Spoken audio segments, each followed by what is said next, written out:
इस अवस्था को पाने के लिए नारियल ने पूरी शिक्षा दे दी। किसकी शिक्षा दे रही है? मोक्ष मार्ग की शिक्षा तुमने एक श्रीफल के माध्यम से आप लोगों ने जान लिया। श्रीफल क्यों बोलते हैं?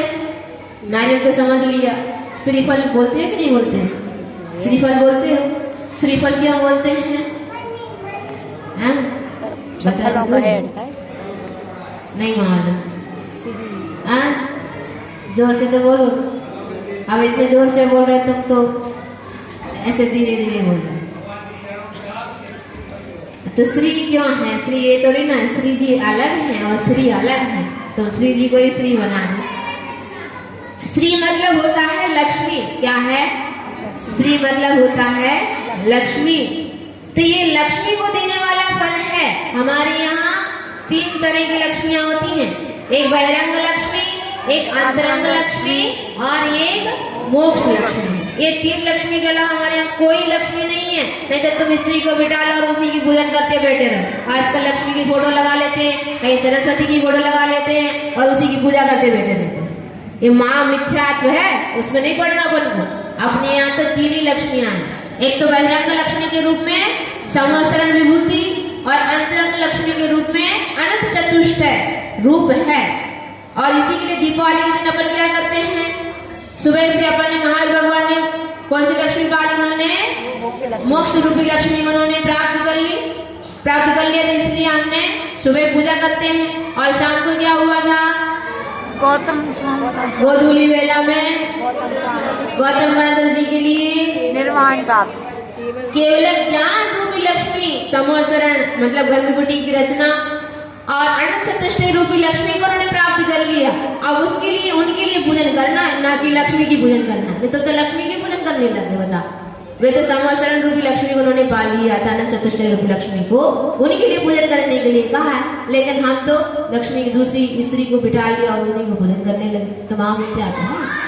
और उस पूजन में कदापि नारियल फोड़ना नहीं चाहिए।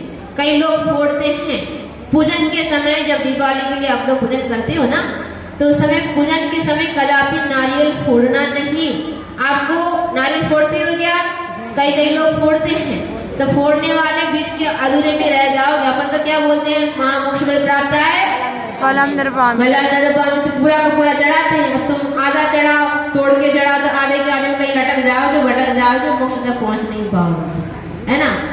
और एक बात कहा है, और एक बात है कि जो नारियल फोड़ते हैं वहां पर ये बलि प्रथा है। पहले के काल में क्या होता था?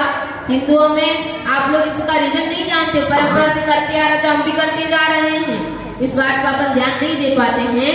वहां पर उन्होंने कहा हिंदुओं में जब बलि चढ़ाने के लिए बलि प्रथा है।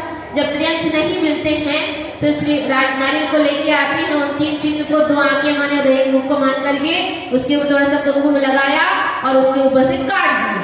तो हमने 1 त्रियंश की बलि हमने दे दी।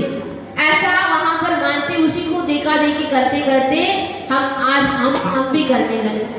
तो अगर जो भी पूजन के समय अगर नारियल फोड़ता है तो आपको कौन सा दोष आएगा? बलि प्रथा का दोष आएगा। एक त्रियंश के हिसाब ने कर दी, इसका दोष आपको जरूर लगेगा। इसलिए आप पूजन के समय कदापि नारियल ना फोड़े। आपको प्रसाद के रूप में बांटना है तो पहले से फोड़ के रख लो। पूजन के समय नहीं फोड़ना, पहले से फोड़ के रख लो, बांटते रहो, कोई दिक्कत नहीं। लेकिन पूजन के समय नहीं करना ये क्रिया, इसका भी अपन ध्यान रखें। तो ऐसे अंतरंग लक्ष्मी, बहिरंग लक्ष्मी और मुक्ति रूपी लक्ष्मी को प्रदान करने वाला यह फल है। इसलिए वह कौन सा फल है? श्रीफल। श्रीफल है। आपको समझ में आया? जी माता जी। ऐसे मुक्ति रूपी लक्ष्मी को प्रदान करने वाला इस श्रीफल के माध्यम से हमने ये समझा कि हम भी कहाँ जाना है। इसलिए उसकी चोटी जो है आगे रखते हैं। भगवान जब गुरु के सामने जाते हैं, गुरु के सामने रखना। अब कई लोग तो उल्टा सीधा चढ़ाते रहते हैं।